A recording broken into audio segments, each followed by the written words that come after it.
Hi, this is Dave and welcome to another YouTube presentation by Recovering Junkie. Let's face facts, people. We all have our ideas about who's going to end up as junkies in life. But are these the facts or are these our preconceived ideas? Let me give you a bit of insight. I come from a relatively good background. My mother is a psychology major. My dad had a very good career. There was no actual reason for me to become a junkie. But I had anger, I had frustration, I had certain needs within me which weren't being met.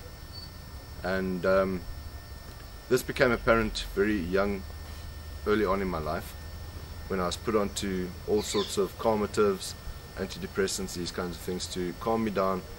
But I feel that the true problem wasn't that I was a frustrated child. The true problem was I was being misunderstood. Now, those years it was easy to misunderstand children. It was easy because there was not all the insight into the psychology of children that there is today. But unfortunately, this psychology into children has caused a lot of kids to be put onto antidepressants, mind-altering drugs, all the rest of it. And I believe this can easily lead to the foundation for drug addiction. But enough of that. I've spoken about this before. So where did it take me?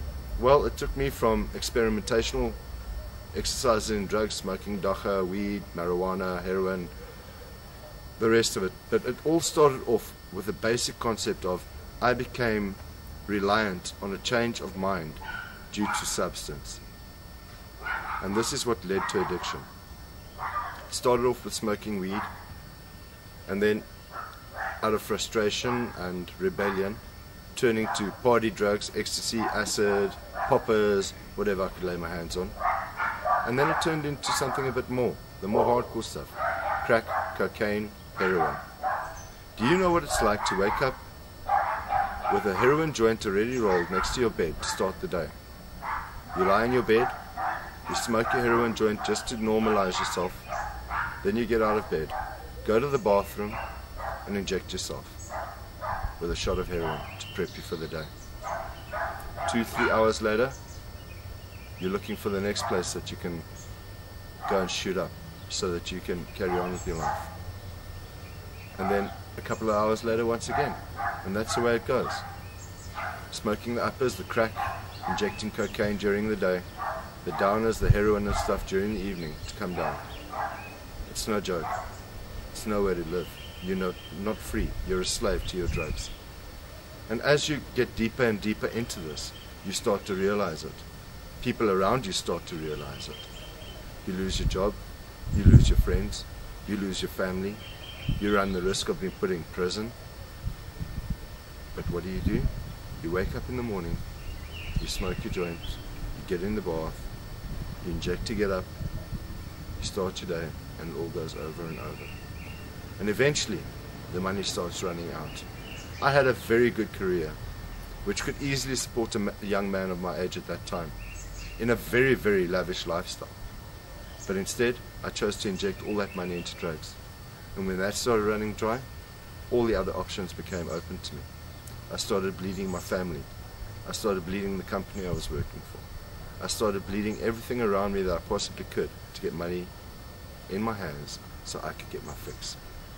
I was no longer in control.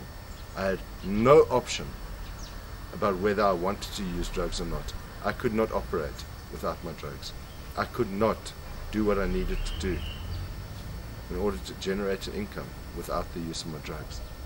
Eventually it got so bad I was smoking heroin, injecting heroin while on the job, not caring anymore if people saw me or not. Then I lost my job because of it. I lost everything because of it. Suddenly you're the outcast. You can still tap your family, but that also only lasts so long. People, drugs will bleed you dry. Drugs will take you to a place that you do not understand. Very soon I'll be bringing out a series about the abyss of drugs, the abyss that you enter when you start using drugs. But in the meantime, take a word of advice from someone who's been there. Drugs have literally cost me everything in life. It's only thanks to a wonderful woman and a bit of stability that I've managed to regain my life, that I've got the will to regain my life. And these are the secrets that I want to share with you. What you need to do in order to recover. What you need to do in order to regain that self-respect. I know it sounds incredibly difficult at this stage of the game, because all you can concentrate on is the next fix. Your family, your friends, your job, everything becomes irrelevant. Everything means nothing.